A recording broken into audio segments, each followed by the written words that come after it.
every single day, we're adding more of that razor wire. In addition to that, we now have these buoys in the water to prevent people from even crossing the middle part of the Rio Grande River coming into the state of Texas.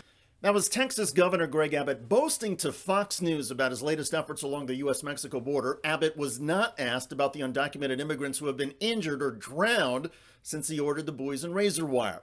Abbott has also not addressed this reporting from the Houston Chronicle. The officer who worked for Greg Abbott's border security initiative claimed that they were ordered to push small children and nursing babies back into the Rio Grande.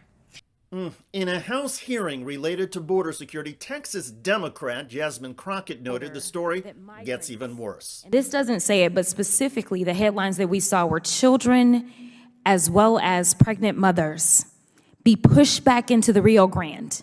Currently, the DOJ is suing my governor because he decided that he wanted to use razor wire. This is not fixing fentanyl. And the fentanyl made overseas and crossing in from Mexico is what countless Republicans have pointed to in defending Abbott's aggressive border efforts. The Biden administration is failing this country by not protecting our border and securing our border and stopping Chinese fentanyl from being brought into our country illegally by the cartels, and people are dying every single day because of it. So on this day, Congresswoman Crockett posed a simple and clear question to Dr. Rahul Gupta, the director of the Office of National Drug Control Policy. Because you're the expert, do you believe that razor wire or ordering that women and pregnant mothers and children be pushed into the water, do you believe that that's fixing our fentanyl crisis? Thank you, Congressman, for that question. I would say majority of the fentanyl is coming through the ports of entry, and our focus should be where the problem is predominantly. The problem is predominantly at the ports of entry, he said, not illegal crossing areas like the Rio Grande.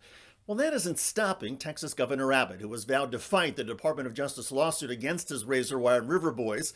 Abbott insists that his state has a right to protect the sovereignty of its borders however a Texas governor pleases.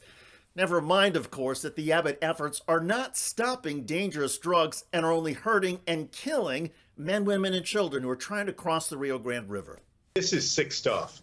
This goes beyond just passively trying to keep people out. As you described, this is actively trying to harm people. And as the Houston Chronicle article made very clear, it is harming people in terrible ways. And now people are getting to see the pictures. They're getting to hear the stories of folks who have been maimed, of people who have been put into danger, including children. So this is sick. It's performative cruelty by Governor Abbott. How do we know that? Well, we know that because the number of border crossings in Texas has actually plunged since May, when Title 42 was lifted. So what we've seen over the last several months is that those crossings have gone down, and the federal approach has been working to reduce those crossings.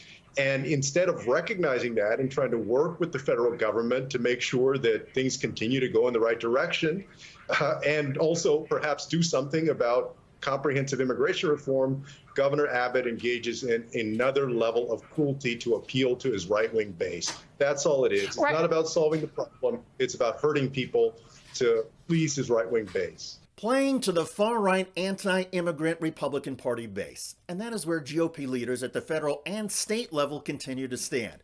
Whether it's busing undocumented immigrants to other states like Florida Governor Ron DeSantis has done, or literally drowning undocumented immigrants in the Rio Grande as Governor Abbott has done.